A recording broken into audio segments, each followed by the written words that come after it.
Good afternoon. It is 12:35. I hope you're having a great Monday so far. I'm Julie Broughton. This is Take 6. This is when we get together right after our noon newscast and we can spend a little bit of time talking about some of the stories we'll see coming up later on News 6 starting at 4 o'clock this afternoon. And News 6 investigator Mike DeForest joins us now talking about a really interesting story you are working on, Mike. And as I understand it, about 6 months ago, Governor DeSantis signed a bill into law allowing the state to regulate Disney's monorail. So you were checking in on how that's been going for the last 6 months. That's right, Julie. This all kind of got buried in. We've all been following the battle that's been going on for quite a while now between Disney and Governor Ron DeSantis involving the former Reedy Creek Improvement Special District there. Well, what kind of slipped by a lot of people is there was an entirely separate state law that was passed that allows the state to come in and inspect and, in essence, regulate Disney's monorail system. Now, one of the highlights of the story that we're doing today, Julie, is that I got to bust out my kid's toy monorail set. This thing's Okay. probably 15, 16 years old. I can't believe it still works. Oh, that's just like being there. Yeah, one of our coworkers told me this was worth a lot of money on eBay. I got all excited and I checked. It really isn't. But this makes a cameo appearance in our story. Yes. And why this isn't so important is because now the Florida Department of Transportation, through this recent state law, is now in charge of inspecting Disney's monorail system, which is entirely privately owned and operated. Now, what we've kind of learned is that the Florida Department of Transportation does have some experience in this. Granted, Disney's been operating monorails for more than 65 years when you consider the fact that they started running them, 1959 out in Disneyland in California. This would be the first time FDOT has overseen this particular type of monorail system, but they do oversee other types of transit systems known as fixed guideway systems. If you think about the trams at Orlando International Airport, those are inspected and overseen by the Florida Department of Transportation. The Skyway in Jacksonville, which is kind of a tram system, that's also under FDOT's purview. A streetcar system in Tampa. So this is definitely within FDOT's purview to kind of provide an outside observation to set safety standards for these transportation systems. What makes this unique, though, is Disney's is the first now that will fall under FDOT supervision that is entirely privately owned and operated. The rest have at least some sort of government function. And as you mentioned, Disney's been running monorails for 65 years if we count California, 50 years here in Central Florida. Do we know why this change suddenly brought into effect? Well, the cynics and others will tell you that this is continuing part of the governor's battle with Disney.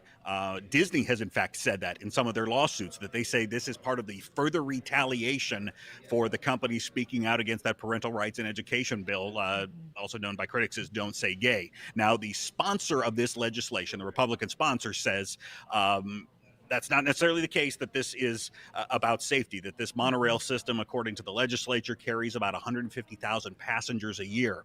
And sadly, Julie, if you remember, is back in 2009. Now, this system has not had, to our public knowledge, many problems, but it was back in 2009. There was a very tragic accident involving the Walt Disney World monorail system. One of the trains backed into the other and killed the employee who was operating it.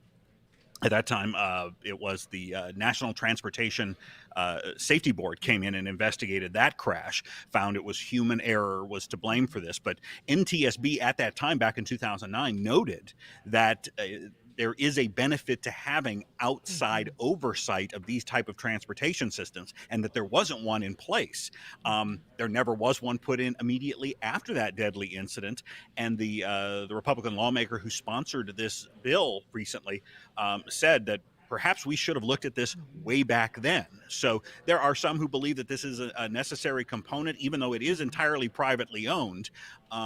It does carry a lot of people. It's not Yeah. many other private organizations have the ability to run a monorail system like Disney does. So there are those who believe that this law is going to be beneficial and at least provide an extra set of eyes when it comes to the safety of these systems that carry so many people.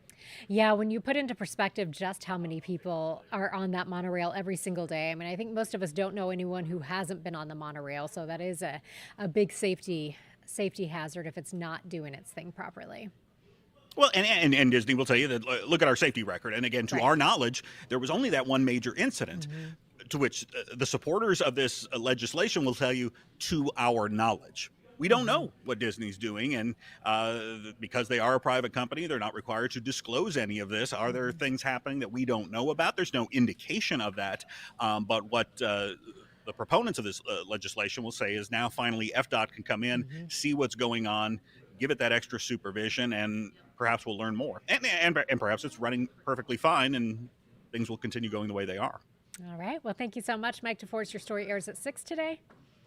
Yes, it does. We'll see you then. All right. Thank you so much.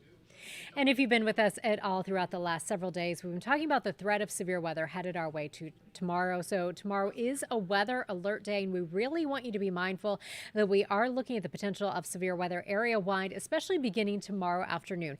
Here's how that looks for you as we're talking about the timing of this. It looks like our northern counties like Marion County, Northern Lake County, you will begin to see some of this heading into your area by around 4 or 5 o'clock. And along with this, we're looking at the potential of heavy downpours. Severe thunderstorms are likely, and we cannot rule out some strong tornadoes as well. Winds gusting at times to 60 to 70 miles per hour. So this is a serious situation. If you have not downloaded our Pinpoint Weather app, you might want to go ahead and do so. It will let you know of any warnings in your area. Here's a look at the setup. So we're watching a cold front. That front begins to move into North Florida. Out ahead of that, we'll see that warm, moist air riding to the north. We'll be in the warm sector of the system throughout much of the day tomorrow. Very unstable air mass, and that will allow for that 80% chance of showers and thunderstorms from late tomorrow afternoon into probably the middle part of the evening.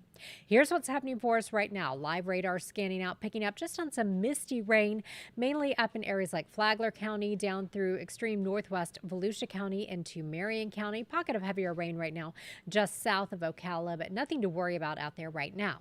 Now, temperatures right now sitting at 67 in Orlando, 69 in Melbourne and Cocoa Beach and Cape Canaveral. Palm Coast, you're at 63 and still in the mid 50s in Ocala. Again, you're seeing some misty rain there, so that's why your temperatures are a little bit cooler. Here's why I want you to watch. These are how the in-house models see things playing out throughout the day tomorrow. So we start the clouds and rain for you at 8 o'clock tomorrow morning. So your morning drive into work and school will be fine. Now notice by about 2 o'clock, we see that front moving into northwest Florida. And then as we head into the afternoon hours, I'm going to stop the clock for you at 5 o'clock. Look through Marion County and Flagler County, back down toward the villages in Sumter County. That is when we are looking at some strong thunderstorms moving into those areas. So around the afternoon drive time, I imagine a lot of afternoon school activities, especially if you're talking about outdoor practices. I imagine those could get canceled tomorrow because we are looking at hazardous weather. Taking you through the next couple of hours, stopping the clock at 7 o'clock tomorrow evening. Still some of that heavier activity moving through areas of northern Lake County and Volusia County. And again, any strong to severe thunderstorms we see, we could see some strong isolated tornadoes. We will be here throughout the day and afternoon and evening watching that for you. By 9 o'clock, still some lingering showers. The biggest threat of some stronger activity by around 9, 10 o'clock will be in areas like southern Brevard County before we get that front out of here and clear it out with skies clearing as we head through the overnight hours on Wednesday. So again, timing, we're talking about late afternoon to mid to late evening tomorrow for the best chance of those severe storms. Highs tomorrow go to around 80 degrees. Then Wednesday, look how much cooler behind that front. 64 on Wednesday, 65 on Thursday. So those look like nice quiet days. Friday, that front could ride back to the north as a warm front. That will bring with it a 50% chance of showers and storms that lingers into Saturday.